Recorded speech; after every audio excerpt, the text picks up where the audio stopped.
Jason, ito sasabihin ko sa'yo, sa dami ng atraso mo sa akin, kahit sa parking lot, lalabanan kita, yan ang tanda mo.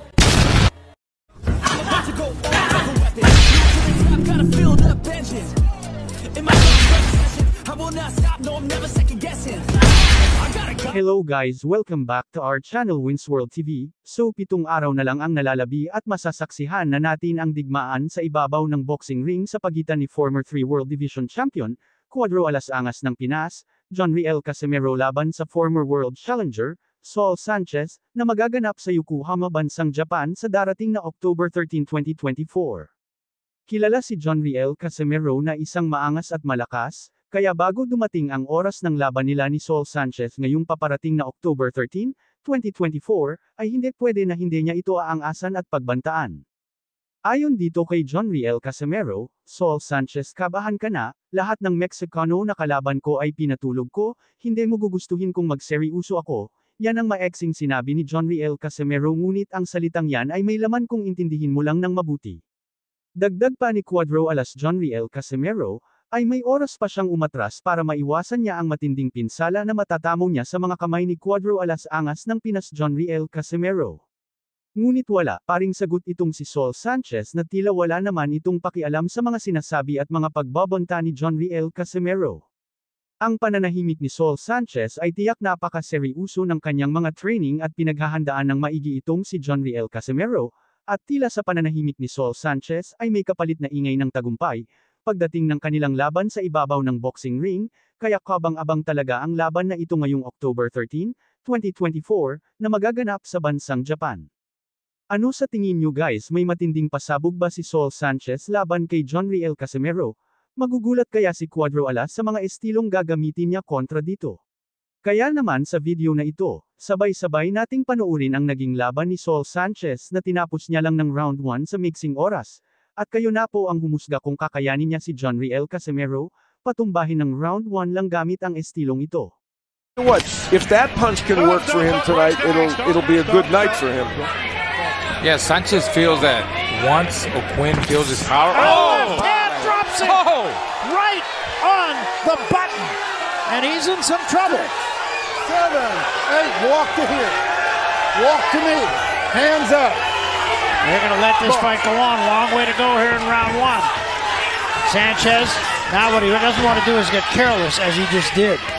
Stop. And Quinn trying to hold on here, get himself back together. And as you pointed out, a lot of time left. Wild right hand misses from Sanchez. It was a great left hand. He was there for another right hand, but Sanchez didn't quite pull the trigger. Ironically, yes. Sanchez is a right-handed puncher, but the left hook was dominant. Another right hand drops him again. And he's on wobbly legs again. 6, 7, 8, walk to here. Got plenty of time, more than a minute. He's still on wobbly legs. I think he can be had if Sanchez jumps him right here.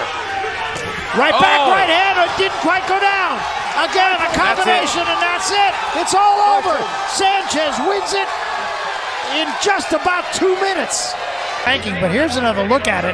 This is just about a minute into the fight, and you could see that left hand. That's as good as you could throw that punch. Raul Marquez with me now. Yeah, he really measured. That was a counter left hook. You see that left hook landed right in the chin of O'Quinn. Beautiful, very... Dagdag pa sa ating mga balita. Jason, ito sasabihin ko sa'yo, sa dami ng atraso mo sa akin, kahit sa parking lot, lalabanan kita, yan ang tanda mo. Jason Casimero may sagot kay SV. Utol sa US, parang sino ka na? Nakilala ka lang naman, di ba? Dahil kay Utol. Di ba pwedeng gumawa ka ng sarili mo na sumikat ka?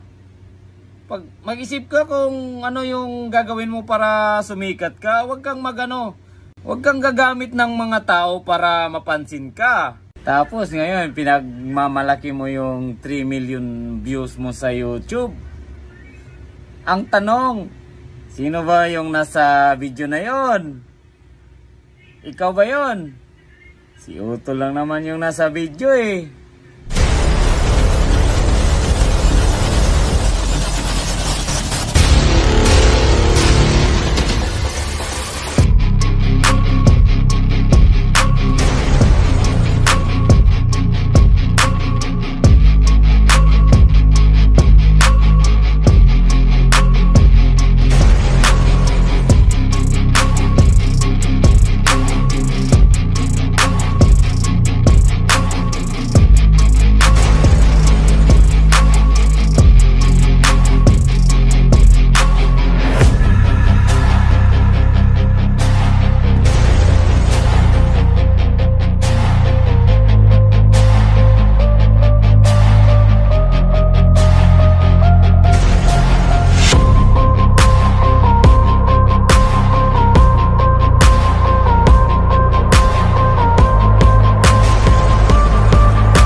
guys, welcome back to our channel Winsworld TV. So dahil sa ingay na ginagawa ni former 3 World Division Champion Cuadro Alas Angas ng Pinas John Riel Casimero, Naoya Inoue ay kusa na itong lalabas ng kanyang lungga, dahil sa galit ni current 4 World Division Champion Naoya Inoue, kay John Riel Casimero, ay inihayag na nito ang kanyang ninanais na makalaban ang angas ng Pinas John Riel Casimero, sa lalong madaling panahon, at ang tanging huling desisyon na lamang ay sa promoter ni Naoya Inoue na si Bob Arum ng Top Rank Promotion. Kapag magtuloy-tuloy ang mga negosasyon ng bawat kampo ay tiyak, may kakasana agad ang labanan Naoya Inoue versus John Riel Casimero sa lalong madaling panahon. At dito na matutoldekan ang mga katanungan kung sino ba talaga ang tunay na halimaw sa ibabaw ng boxing ring. At hindi lang yan, makakakita rin tayo ng talagang bakbakan na labanan sa ibabaw ng boxing ring. Parihas may daladalang galit sa isa't isa. Si John Riel Casimero, nabitbit ang galit sa pagkonsila ng kanyang laban at paghihiganti para sa mga nabiktima ng mga Filipino ni Naoya Inoue sa ibabaw ng boxing ring. Si Naoya Inoue naman ay para ipaghiganti rin ang kababayan niya na hapon na nabiktima ng kamao ni John Riel Casimero. Ayon kasi kay Masayuki, ito ay gustong-gusto niya talaga maikasa ang labanan ni former 3 World Division Champion John Riel Casimero, kontra sa 4 World Division Champion na si Naoya Inoue. Kaya naglalabas talaga itong si Masayuki ito ng malaking pondo para sa mga laban na paparating ni Cuadro Alas John Riel Casimero.